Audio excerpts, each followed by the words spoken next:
Үе тэнгийнхний дээрлэлтийг сүүлийн үед одоо олон нийт маань маш ихээр ярьж үг хэлж үзэл бодлоо илэрхийлдэг болжээ.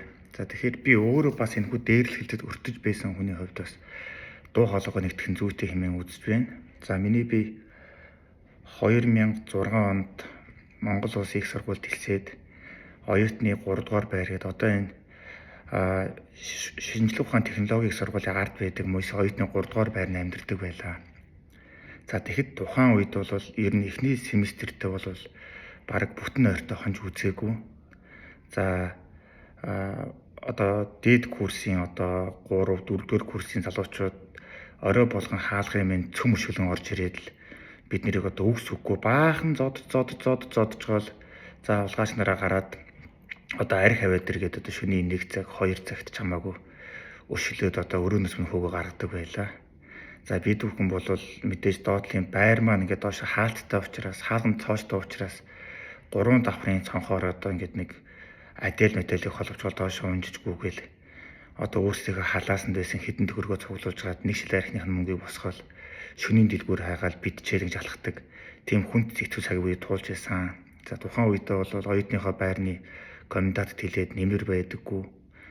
Тэгээд одоо хуулийн байгууллагад хэлж хандъя гэдгээр бас тийм арга нь байхгүй ингээд маш ихээр хохирж доромжлогддог байсан.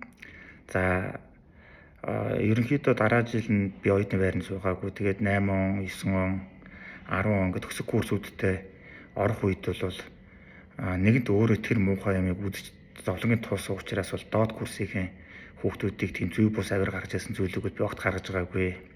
Азар 2009 онд Мөсөн оюутны 3 дугаар байрны тэр комендант нь ажил тэтгэвртэй суугаад хооронд нь нэг тийм ихч ирсэн. Нэрийг одоо санахгүй байна, хэм блээ дээ. Тэгээ тухайн ихч бол тийм зүй бус үйл гаргасан одоо оюутнуудыг тэр даруй хөөдөг дахиж тэр оюутны байрны болохоор алхуулдаггүй байсан учраас тэр муухай хүчирхийлэл нь таслан зогсоогдсон гэж би ойлгосон. Одоо бол тийм муу муухай зүйлтэй бол таарсан оюутан бол байхгүй хаа.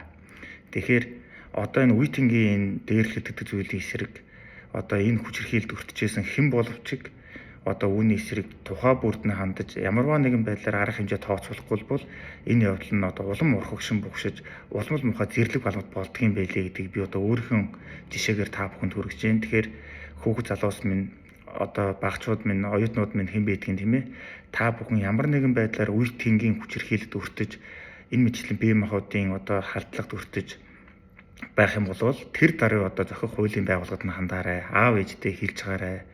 Цагдаа шүүхийн байгууллагад нь гомдлоо гаргаж гараа. Сургуулийнхаа удирдлага захиргаа, оюутны байр одоо комендант бүх юмдаа гомдлоо гаргаж гаж өөрийгөө хамгааж гараа. Ингэснээр та өөрийгөө болон өөрийнхөө үе тэнгийн бүх найзуудыг хамгаалах юм шүү гэдгийг бас эцэст нь хэлэх зүйтэй байна.